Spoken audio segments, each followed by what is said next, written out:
everyone, my name is Joshua and I'm 8 years old and in grade 3.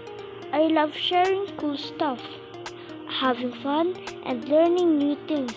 So I decided to start this vlog. Hala, English yarn! Let's get started! Sige na nga po, magtatagalog na po ako.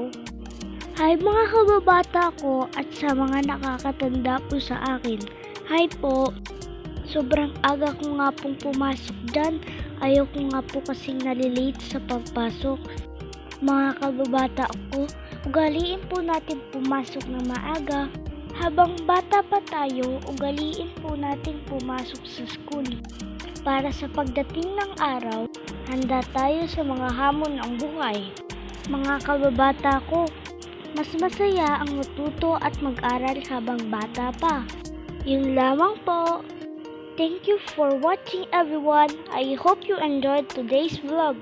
Don't forget to like, comment, and subscribe so you don't miss out on any of my future videos.